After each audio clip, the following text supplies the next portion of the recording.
రాజ్యం బాగుండాలి అంటే రాజు సరైన నిర్ణయం తీసుకోవాలి. ఈ రోజు మనం ఏ పని చేసినా అది ఫ్యూచర్ బాగుండాలి అనే చేస్తాం. మన ఫ్యూచర్ ని డిసైడ్ చేసే విషయంలో మనం ఎన్ని జాగ్రత్తలు తీసుకోవాలి? ఇప్పుడు భవిష్యత్తు మీ చేతుల్లోనుంది. సరైన నిర్ణయం తీసుకోండి. ఆ రోజుల్లో ఇన్వెస్ట్మెంట్ అంటే రూపాయి దాచుకోవడమే. ఈ రోజుల్లో ఇన్వెస్ట్మెంట్ తీరే మారిపోయింది. Right time, right place, right investment. గత 1 ఇయర్ నుండి దాదాపుగా రేటు సేమ్ ఉంది, స్తబ్దతగా ఉంది. ఆ 1 ఇయర్ రేటు ఇప్పుడే దొరుకుతున్నప్పుడు మనం ఇప్పుడు కనుక ఇన్వెస్ట్ చేస్తే రాబోయే 1 మంత్ 2 months లో RRR లాంచ్ కాబోతుంది. ఒకసారి RRR లాంచ్ అయిన తర్వాత రేట్స్ అన్ని హైక్ అవుతుంటాయి.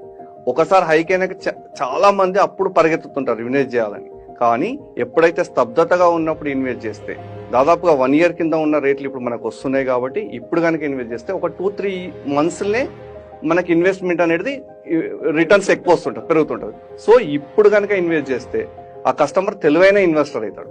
ఇన్ని రోజులు ఆగినందుకు ఈ స్తబ్దత ఉన్నప్పుడే మనం ఇన్వెస్ట్ చేయడం మంచి ఆలోచన. ఇంటి స్థలం కొనాలంటే మంచి ఎమ్యూనిటీస్ ఉండాలి. ప్రైమ్ లొకేషన్ అయితే ఇంకా బాగుంటుంది. ఎమ్యూనిటీస్ ప్రైమ్ లొకేషన్ తో పాటు మనం అనుకున్న బడ్జెట్ లో ఉంటే ఇంకా బాగుంటుంది. మరి అన్నీ కలిసి ఉంటే అదే Yoshitha. Yoshitha, it's not a brand, it's an emotion.